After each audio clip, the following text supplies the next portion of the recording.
So hello mga kaibon, so nandito na naman tayo sa aking library. So share ko lang po yung mga mutation na dapat na handaan natin. So ayan mga kaibon, dapat mga kaibon, yung mga mutation nalalaman nyo rin. Kasi hindi lang basta-basta follow yan. Follow na lang siya, iisa yung presyo natin, iisa yung value natin. So ayan mga kaibon, so hindi ko may bigay ng mura yan kasi yung aking mga alaga, kasi may kanya-kanyang mutation yan eh. So, para rin sasakyan yan eh. Kung anong brand niya, depende na lang sa model. Kasi ito, ganoon din sa pag-upgrade ng mga alaga nating ibon. So, halimbawang follow siya, hindi mo lang sabihin basta follow na ganyan eh. Kung heavy pied yung kwan niya, yung markings niya. So, hindi natin magkaiba po yan mga kaibon. Magkaiba po yung kumbaga presyo niya sa kabalyo kasi mas maganda yung heavy pied kaysa naman yung follow pied lang. So ayan ang ikinukuhan ko, kagaya din ng sa emerald mga kaibon, kagaya ng emerald, iba yung emerald lang na black headed.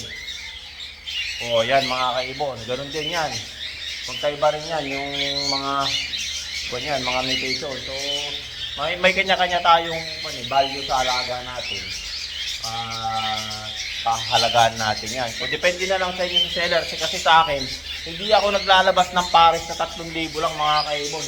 So, lagi nyo tandaan, hindi ako naglalabas ng 3,000 lang sa mga alaga ko na pares. So, hindi natin kinukumpara dun sa mas mababang klase na ibon. So, ayan mga kaibon, kagaya nyan, may mga silver talo tayo dito, saka silver na split ng palo. So hindi natin may bigay sa silver na klase lang kasi split siya ng palo. So yun lang ina-explain ko sa inyo. So parang sasakyan yan eh, yung upgraded model niya. Kung mas ma-upgrade yung ibon, ganun din yung presyo niya, mas upgrade din. So yun lang po ina-explain ko. So sa akin mga kaibon, hindi naman pinagmamayabang. Wala talaga akong 3,000 na pare. Alam ng mga bayan natin na nakabili na yan dito. So hindi ako nagbibigay ng 3,000 lang kasi parang kwan na lang yan. Parang mga mas mababang klase sa mga ibon ko. So ayan, dito nang pinagmamalaki ng ibon ko, pero makikita niyo naman mga kaibon sa mga post natin. Hindi naman talaga basta pangit lang o white face gray lang na split ng palo silver line.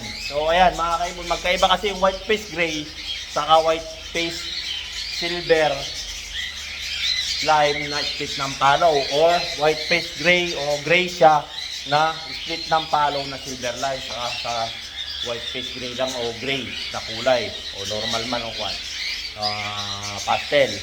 So yun lang po, in-explain ko lang sa inyo mga kaibon. So lagi niyong tandaan na may kanya-kanyang value ang ating mga alagang ibon. So sa akin, hindi ako naglalabas talaga ng 3,000 pares lang. So yun lang po, lang po. Sa lahat po mga kaibon, tignan nyo kapag namimili kayo, depende yan sa karga o mutation ng ibon. So ngayon lang po masasabi ko. So ayan mga kaibon, don't forget to subscribe my YouTube channel, Warren Palakpak Kaibon, ang aking Facebook page. Sana nakatulong ito sa inyo sa pagpapaliwanag ng mga mutation na may value. So depende sa kahit na mutation. So ayan mga kaibon, maraming salamat. Hanggang sa muli. Paalam.